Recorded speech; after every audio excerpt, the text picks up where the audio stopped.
자, 지금부터는 제가 좀 자세하게 개인정보보호법이랑 관계된 여러 논쟁들을 좀 살펴보려고 합니다. 제가 어떤 토론회에 갔더니 이제 어떤 회사에서 나오신 분들하고 가끔 논쟁을 할 때가 있어요. 그랬을 때 그 회사에서 나오신 분들은 그런 말씀을 하세요. 우리 고객의 정보, 우리 환자의 정보, 이게 우리 회사 컴퓨터 안에 수만 건, 수십만 건이 쌓여 있다. 그거를 우리가 잘 쓰면 참 쓸 데가 많을 것 같은데, 이건 그리고 우리 회사 컴퓨터 안에 있는 건데, 이것을 쓰려면 그 고객들이나 환자들한테 다 동의를 받으라고 한다. 참 답답하다. 이렇게 얘기를 하세요. 그러면서 우리 회사의 컴퓨터 속에 있는 개인정보인데 이것을 처리할 수 있는 권한이 우리 회사에게 있어야지 마땅하지 않나? 우리 회사의 자산인데? 이렇게 이제 말씀하시는 분들이 있죠. 그랬을 때 앞에서 얘기한 그 헌재의 결정이 굉장히 묵직한 선언이라는 게 이제 그런 이유인 거죠. 그것을 결정할 수 있는 권리는 그 정보 주체에게 있어. 그 정보의 주인들에게 있어. 이렇게 이제 얘기를 하게 되는 겁니다. 자, 개인정보보호법은 기본적인 권리 주체는 좀 전에 말씀드린 대로 정보 주체예요. 이 개인정보에 대해서 결정할 수 있는 사람은 정보 주체라고 우리가 부르는데, 어떤 사람들이냐? 이 처리되는 정보에 의해 알아볼 수 있는 사람이에요.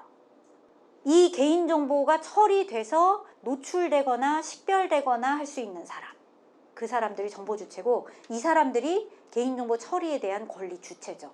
그러면 이 개인정보보호법을 기본적으로 지켜야 하는 수범자는 누구냐? 그런 사람들을 우리는 개인정보 처리자라고 부릅니다. 근데 이 개인정보 처리자는 우리 개인정보보호법에서는 뭐라고 정의하고 있냐면, 업무를 목적으로 개인정보 파일을 운영하기 위하여 스스로 또는 다른 사람을 통하여 개인정보를 처리하는 뭐 공공기관, 법인, 단체 및 개인, 모든 존재이죠. 다만 업무를 목적으로 해야 되고 개인정보 파일을 운영해야 돼요. 그래서 이제 가끔 그런 논란이 있어요. 어디까지가 업무냐, 뭐 이런 거. 부녀회에서 봉사활동을 이를테면 나갔어요. 그리고 뭐 사진 같은 것도 찍고 영상도 찍고, 그럼 그건 업무냐 아니냐, 이런 것들이 이제 굉장히 까다로울 수 있죠. 업무라는 것은 이제 우리 법에서는 보통 사회 생활상의 어떤 지위에 의해서 뭐 지속적으로 어떤 행위를 한다. 그럼 웬만해서는 업무라고 인정이 됩니다. 여기서 돈을 받고 안 받고는 상관이 없어요.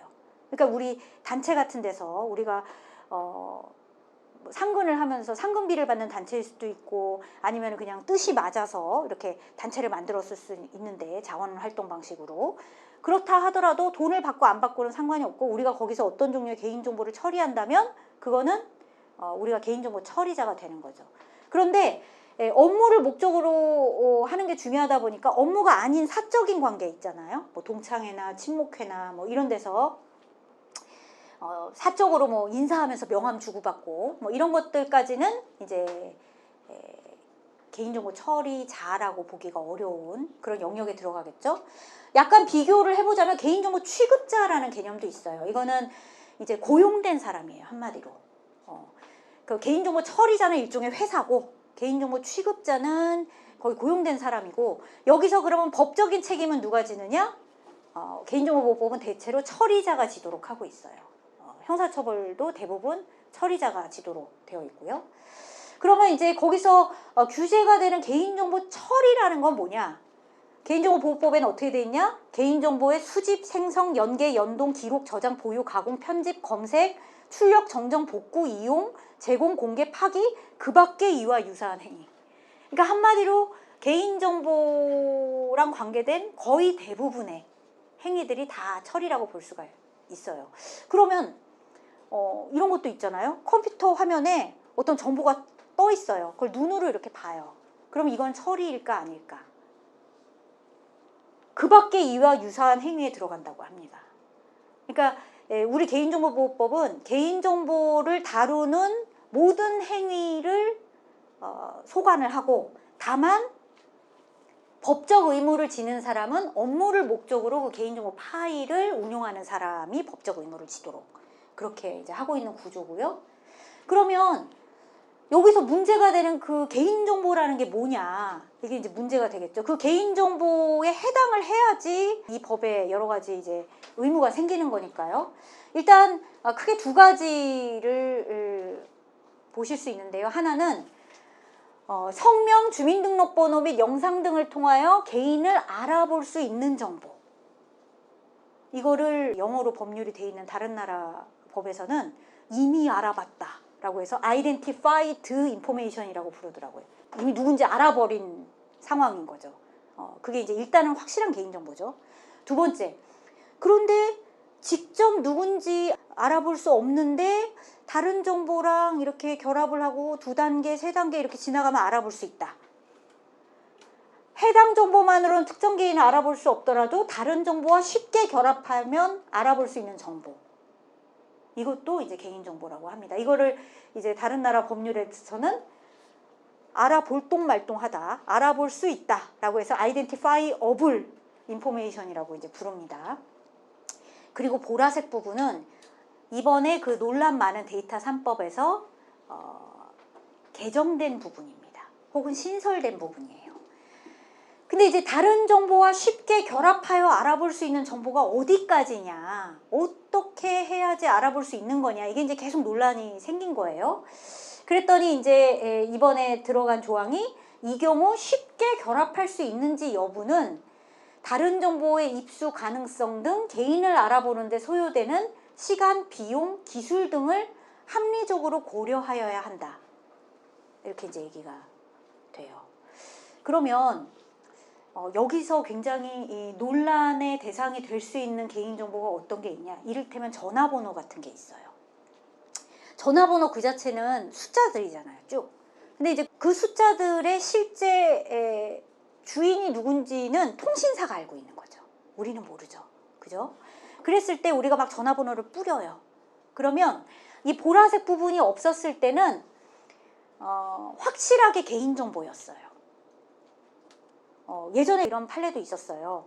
어떤 경찰관이 신고 전화를 받은 거예요. 누가 도박해요. 막 이렇게 신고 전화를 받은 거예요. 그래서 경찰관이 이제 현장에 가봤더니 실제로 뭐 도박을 하고 있어가지고 이제 사람들을 연행해 왔는데 뭐 이렇게 심각한 건 아니었나 봐요. 그래서 이제 훈방을 했다고 해요.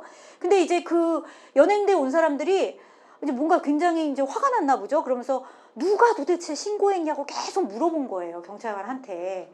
근데 이제 뭐 정확하게 어떤 일이 있었는지 모르겠지만 그 경찰관이 전화번호를 이렇게 보고, 아이, 전화번호 1357번 쓰는 사람이 신고했네요, 뭐 이렇게 알려준 거예요. 그래가지고 이제 이 경찰관이 개인정보보호법 위반으로 이제 형사재판을 받게 됐는데, 이 경찰관이 억울하다고 막 주장을 한 거예요. 판사님, 휴대전화번호 전체도 아니고 4자리인데 개인정보라고 볼 수가 없습니다. 그래서 저는 개인정보보호법 위반이 아닙니다. 이렇게 이제 자기를 변호하죠. 근데 이제 그 사건은 어떻게 결론이 났냐, 그 당시에는 휴대전화번호 4자리도 개인정보다. 왜? 그 동네에 가서 그 동네 사람들한테 휴대전화 꺼내라 그러고 주소록 들어가서 1357 쳐보면 누군가의 휴대전화에서는 어쨌든 그 개인이 다른 정보랑 결합을 해서 이렇게 드러날 거 아니냐. 어쨌든 다른 정보랑 이렇게 이제 쉽게 결합해서 알아볼 수 있다고 하면 그건 충분히 개인정보다, 이렇게 이제 얘기를 해준 거예요. 근데 이번에 이제 약간 논란이 있을 수 있는 게, 이렇게 이번에 보라색 부분이 추가가 되면서 요 입수 가능성, 우리가 이제 KT 직원도 아니고 LG나 SKT 직원도 아닌데 휴대전화번호의 가입자 정보를 우리가 입수할 수 없으면 앞으로 휴대전화번호는 개인정보가 아니게 되는 거냐, 막 써도 되는 거냐, 인터넷에 막 올려도 되는 거냐, 이게 이제 고민거리가 되겠죠. 그 다음에 이번에 중요하게 신설이 된 게 이제 가명정보라는 개념입니다. 땡땡땡 처리하는 정보들이죠. 그러니까 완전히 누군지 알아볼 수 없게, 도저히 알아볼 수 없게 하는 정보. 어느 정도냐? 시간, 비용, 기술을 합리적으로 고려할 때 다른 정보를 사용하여도 더 이상 개인을 알아볼 수 없는 정보는 익명정보라고 따로 있어요. 이건 아예 개인정보로 간주가 안 됩니다. 개인정보보호법이 아예 적용이 제외돼요. 근데 그게 아니고 그 경계선에 있는 정보 있잖아. 아까 우리가 보신 것처럼 이지민 씨 정보 같은 경우 땡땡땡 처리를 했는데 결합을 하면 개인을 알아볼 수 있는 정보. 이런 것들이 이제 가명정보라는 개념으로 등장을 하게 됐고, 이 가명정보를 앞으로는 정보 주체 동의 없이 상당히 기업들이 자유롭게, 제한이 좀 있긴 한데 아주 작은 제한, 그리고 이제 처리를 할 수 있게끔 이제 이 법이 이제 개정된 문제가 있습니다. 자, 개인정보 개념을 우리가 좀 공부를 했으니까 이제 퀴즈를 내볼게요. 이거 이제 개인정보보호위원회에서 얼마 전에 이제 결정을 했던 건데요. 태아 초음파 동영상 사건이라고 있었어요. 어떤 산부인과 병원에서 임신부들이 오면 이렇게 이제 초음파 촬영을 한 다음에 그 태아의 그 초음파 동영상을 어떤 회사의 서버에 이제 모아 놓고 그 산모에게 이제 비밀번호를 주면 그 회사의 비밀번호를 딱 치고 접속을 해서 태아 동영상을 보고 뭐 다운도 받을 수 있게 그렇게 한 서비스를 하는 데가 있었는데, 이제 약간 분쟁이 생긴 거예요. 그 병원과 그 회사 사이에. 그랬을 때 이게 이제 개인정보보호법 위반이냐 아니냐가 이제 문제가 된 거예요. 태아의 동영상은 과연 개인정보인가 아닌가? 어떨 것 같으세요? 앞에 우리가 봤던 그 정의에 따르면 일단 개인정보는 살아있는 개인에 관한 정보여야 되죠. 그래서 개인정보보호위원회는 이렇게 결정을 합니다. 출생하지 않은 태아는 살아있는 개인으로 보기 어려워서 개인정보보호법상 정보주체로 해석되기는 어렵다. 그러면 태아 동영상은 그러면 개인정보가 아니니까 막 어디 올리거나 팔거나 해도 동의 없이 해도 되느냐? 그렇지 않다.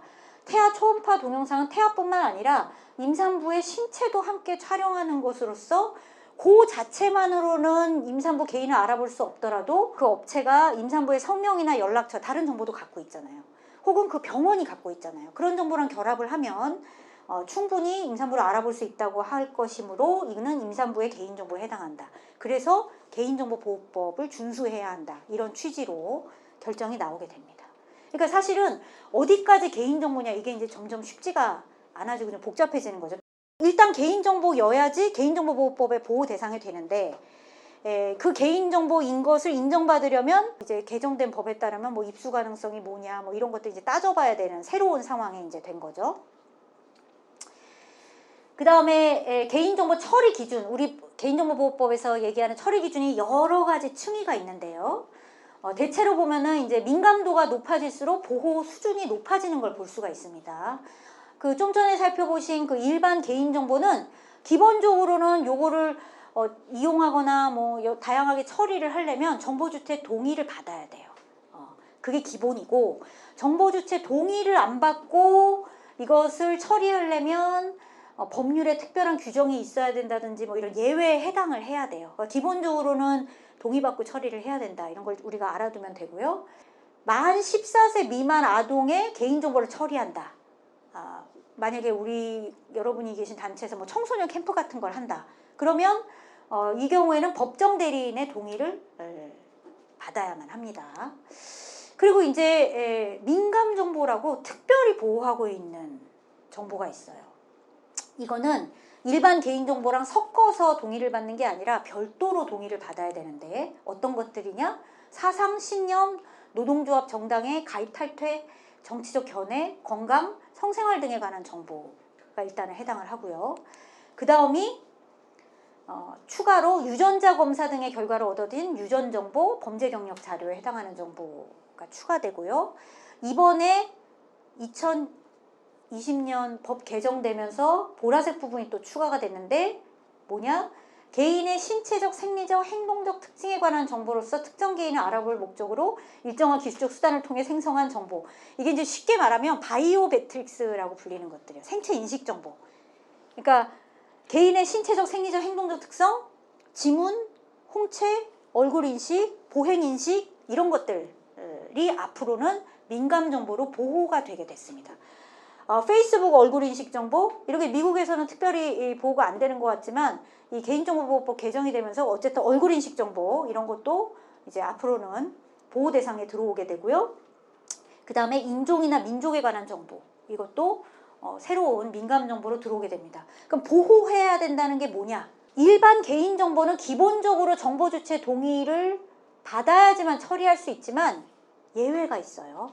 정보주체 동의 말고 5가지 정도 더 있는데, 민감정보에 해당하는 경우는 딱 2가지 경우에만 처리할 수 있어요.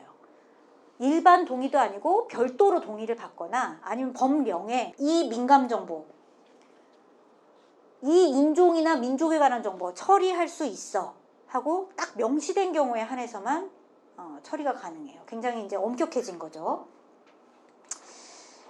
그 다음에 이제 고유 식별 정보 같은 경우도 여전히 민감도가 높아서 별도 동의를 받아야지만 처리할 수 있는데, 고유 식별 정보는 그냥 우리가 생각하기에 아무거나 고유 식별 정보가 아니고 법에 열거가 돼 있습니다. 그러니까 여권번호, 운전면허 정보, 번호, 외국인 등록번호 이런 거는 이제 마찬가지로 별도 동의받고 이렇게 처리하게 돼 있습니다. 우리가 이제 인터넷 서비스 가입을 하려고 그러면 요즘에는 체크할 게 되게 많잖아요. 막 체크할 게 많으니까 어떨 때는 이제 밑에 뭐 전체 동의 그냥 버튼이 따로 있어가지고 거기 눌러버리기도 하고 그러잖아요. 근데 그거를 다 구분해서 별도로 둔 것은, 예전에는 사실은 이런 것들 다 한꺼번에 포괄적으로 동의를 받았는데, 그렇게 취급하기에는 조금 민감한데 싶은 정보들이 이제 생겨난 거죠. 그러니까 되도록이면 정보 주체가 의식하게 하려고, 그리고 이 도매급으로 한꺼번으로 동의받아서 유전 정보 이런 거 막 처리하고, 노동조합 정당 가입 탈퇴 정보 처리하고 이렇지 못하게 다 구분하자, 이런 취지로 만들어진 거고, 사실은 이제 정보 주체를 보호하기 위해서 좀 귀찮아진 거죠. 그리고 이 모든 정보들 중에 가장 민감한 정보가 이제 주민등록번호라고 볼 수가 있어요. 이건 왜 그러냐? 출생 시 부여되고 별일이 없으면 사망 시까지 변치 않잖아요. 평생 한 번만 노출되면 평생 노출되는 거죠. 그래서 주민등록번호는 얼마 전까지만 해도 동의를 받고 처리하는 게 가능했는데 2014년부터는 동의 조항이 사라졌어요. 이건 반드시 법령에 근거가 있어야지만 처리를 할 수 있습니다. 그래서 이제 법정주의 적용 대상이라고 얘기를 합니다. 이게 이제 개인정보보호법의 기본적인 여러 가지 유형별로 처리 기준을 설명을 한 거고요. 그럼 개인정보를 동의 외에 수집하고 이용할 수 있는 경우가 어떤 거냐, 이걸 좀 잠깐 살펴보려고 합니다. 우리랑 해당하는 거는 몇 개 없어요. 법률에 특별한 규정이 있거나 법령상 의무를 준수하기 위해 불가피한 경우, 그러니까 딱 박혀 있는 거죠. 세 번째, 공공기관이 자기가 법령에서 정하는 어떤 소관 업무 수행을 하기 위해서 이 정보가 정말 불가피하게 필요하다 하는 경우는 괜찮다, 이렇게 돼 있고, 네 번째는 이제 정보 주체와의 계약의 체결이나 이행을 위하여 불가피하게 필요한 경우, 우리 생활에서 보면 부동산 계약을 체결하실 때나 아니면은 근로계약도 마찬가지예요. 위급한 상황도 있을 수 있죠. 정보 주체나 법정 대리인이 의사 표시를 할 수 없는 상태에 있거나, 이 사람이 불명이라서 어디 있는지 몰라서 사전 동의를 받을 수 없는데, 이 정보 주체나 제3자의 어떤 생명, 신체, 재산의 이익이 막 급박한 상황에 처했다, 이런 경우는 이제 일일이 동의를 받지 않아도 된다, 이렇게 되어 있고, 여섯 번째가 개인정보 처리자의 정당한 이익을 달성하기 위하여 필요한 경우, 기업이 내 이익에 정당해 하고 막 처리할 수 있으니까 조건을 붙여놨어요. 명백하게 정보 주체의 권리보다 우선해야 된다 라고 되어 있고, 동의 외에는 5가지 경우에만 해당해야지만 개인정보를 수집하고 이용할 수 있고요. 여기서 굉장히 중요한 건 어쨌거나 수집 목적의 범위에서만 이용할 수 있어요. 정보 주체에게 동의한 목적, 법률에 어떤 목적으로 이걸 처리한다고 특별한 규정이 있어야 되고, 공공기관이 처리를 할 때도 어떤 특별한 목적이 있어야 되고, 이런 목적이 개인정보 수집 이용에 있어서 굉장히 중요하고 계속 논란이 되는 부분이죠. 소송이나 이런 데서도 어떤 정보를 기업들이 수집을 했는데 그게 목적에 정당하게 수집한 거냐 아니면 부당하게 수집을 했냐, 이런 것들이 이제 계속 논란이 되는 부분이 있습니다. 약간 지루하실까봐 사례를 또 주워왔습니다. 빅데이터 압수수색 사건인데요. 기억하시는지 모르겠지만 이제 국정원에서 댓글을 막 국정원 요원들이 막 트위터나 포털 사이트나 이런 데서 막 그 단 적이 있었어요. 이거를 검찰이 수사를 하는데 약간 난감한 상황에 처했는데, 어떤 거냐면 국정원 요원들이 트위터에서 계정을 폭파시키고 사라진 거예요. 그래서 이 사람들이 어떤 댓글을 남겼으면 그게 국정원법 위반인지 선거법 위반인지 파악을 할 수 있어야 되는데 계정을 폭파시켜서 잠적을 해버린 거죠. 그러니까 이제 이거를 검찰에서 이제 고민을 하다가 트위터는 이제 기본적으로 올라온 정보들이 이제 크롤링이라 그래서 자동으로 쫙 긁어가서 수집을 하고 있는 업체들이 있어요. 그러니까 이른바 빅데이터 업체들이라고 있거든요. 거기를 이제 검찰이 이제 찾아갑니다. 처음에 찾아갔을 때는 혹시 뭐 이러이러한 정보 가지고 계시냐고 했더니 뭐 다 있다는 거예요. 다 남아 있어요. 그래서 그러면 그거를 이제 제출해 줄 수 있겠냐고. 그래서 이제 첫날은 그냥 가서 임의로 이제 받아가지고 왔어요. 근데 이제 곰곰 생각을 해보니까 좀 이렇게 받아오면 안 되겠다는 생각이 들었나 보죠. 그래서 이제 그 다음에는 영장을 발부받아가지고 정식으로 빅데이터 업체를 압수수색을 해갖고 옵니다. 거기서 이제 입수된 증거를 이용해가지고 기소가 돼가지고 이렇게 이제 하는데 원세훈 우리 국정원장님하고 같이 이제 기소가 된 국정원 직원들이 잊혀질 권리를 계속 주장을 하는 거예요. 내가 트위터를 한때 썼으나 지금은 계정을 폭파하고 모두 사라져 버렸는데 왜 굳이 내가 삭제한 그 정보를 뒤져가면서 이렇게 개인정보를 딴 데서 막 수집을 해갖고 와서 나를 기소하는 데 사용을 했냐. 이거는 명백하게 현행법 위반이기도 하다. 이렇게 이제 주장을 한 거죠. 실제로 이제 여러 층의 문제가 있었어요. 왜냐하면 우리가 트위터에 올린 정보들을 빅데이터 업체들이 많이 수집을 하거든요. 그리고 우리가 빅데이터 업체처럼 이제 기계적으로 하진 않아도 우리도 가끔 긁어올 때도 있어요. 그 인터넷에 올라온 자료들 긁어서 뭐 어디 쓰기도 하고 거기서 뭐 이메일이나 이런 개인정보 같은 거 긁어서 우리가 쓰기도 하고 그럴 때들이 있잖아요. 그러면 우리도 곰곰 생각을 해봤더니 그 트위터 이용자들에게 일일이 동의를 안 받았던 것 같은 거예요. 그러면은 그 어디까지 동의를 받아서 우리가 이용을 할 수 있는 거냐, 어려운 문제가 생기게 된 거죠. 그래서 이제 이 서울고등법원에서 어떻게 판시를 했냐면 일단 빅데이터 업체들이 우리 같은 개인들이 트위터에 공개된 개인정보를 긁어가지고 와서 이제 보관하고 일정한 목적으로 그걸 수집을 하는 것까지는 트위터 이용자들이 암묵적으로 동의했다고 볼 수가 있다. 왜냐하면 트위터에 애초에 가입할 때 약관 다 동의를 했고 이 트위터라는 거의 특성이 막 이렇게 일반에게 공개된 것들이고 본인이 이거를 비공개로 굳이 설정을 하지 않았으면 일반에게 이 개인정보를 일정하게 수집을 해도 된다고 암묵적으로 동의했다고 볼 수가 있다. 그런데 그렇게 가져간 개인정보를 그럼 어디까지 이용을 할 수 있냐, 어디까지 제공할 수 있냐의 문제에서 트위터 이용자들도 내 정보가 누군가에 의해서 수집될 수 있다는 걸 예측을 할 수 있지만 그거를 수사기관이 나를 수사하기 위해서 가져간다? 거기까지는 예측을 못했거나 거기에는 동의하지 않을 것 같다는 거예요. 암묵적인 동의의 범위에 벗어난다는 거죠. 그래서 아까 가져간 정보들 중에 임의로 제출한 빅데이터 업체가 트위터 정보를 가져가는 것까지는 현행법상 허용되는 행위다라고 하고 근데 그중에 수사기관에게 영장 없이 제공한 것은 위법한 증거라고 하고 다만 영장에 의해서 제공된 것은 적법하다 이렇게 얘기를 합니다.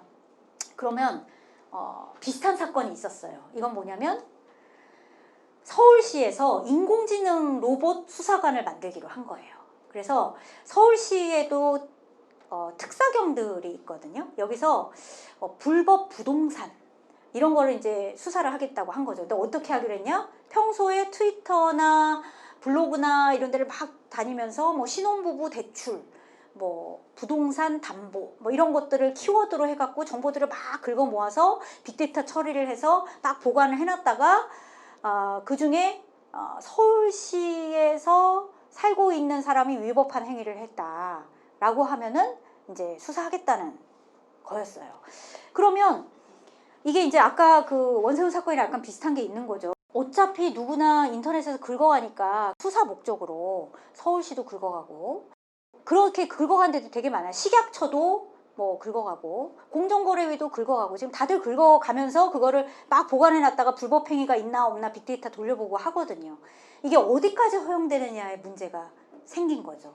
서울시 같은 경우는 무슨 문제가 있었냐면 어떤 대상을 특정하고 그 사람을 정식으로 수사하거나 그 사람을 정식으로 내사하는 게 아니라 그냥 일반적으로 광범위하게 이렇게 어망을 쫙 투망하듯이 쫙 던지고 쫙 긁어오는 방식으로 이걸 수사하겠다고 한 거예요. 누굴 특정하지 않고. 이제 그런 방식으로 수사하는 것은 그러니까 인터넷이나 SNS나 이런 데서 온라인에 공개된 게시물을 광범위하게 수집하고 이것을 게시물에 포함된 성명, 아이디, 휴대전화번호 이런 것들을 이용하는 건 아까 우리가 살펴본 개인정보보호법 15조의 1항의 정보주체 동의에 받은 경우에도 해당하지 않고 법률에 특별한 규정이 있다고 보기도 어렵고 이 서울시라는 공공기관이 소관 업무를 수행을 하기 위해 불가피한 경우라고 보기도 어렵다. 그래서 인공지능 수사관은 개인정보보호법에 위배된다라는 게 개인정보보호위원회 결정이었고요.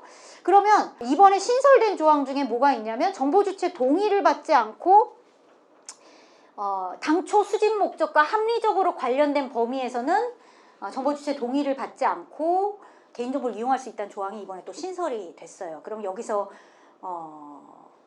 당초 수집 목적과 합리적으로 관련된 범위가 어디까지냐 뭐 이런 논란이 좀 있을 수 있겠죠. 이건 좀 살펴봐야 될 것 같고요. 개인정보 목적의 이용 제공이 어디까지냐 이것도 잠깐 살펴보겠습니다. 우리가 개인정보를 목적 내로만 써야 된다 그러는데 목적 외로 쓸 수 있는 경우는 아까 얘기한 대로 별도의 동의를 받은 경우는 가능하죠. 그리고 법률에 특별한 규정이 있는 경우는 또 가능합니다. 그리고 위급한 상황도 역시 가능하고요. 예를 들면은 지금 뭐 구조 같은 활동을 위해서는 이제 뭐 경찰이 드론 같은 걸 띄우기도 하거든요. 그런 경우가 이제 이런데 해당이 되겠죠.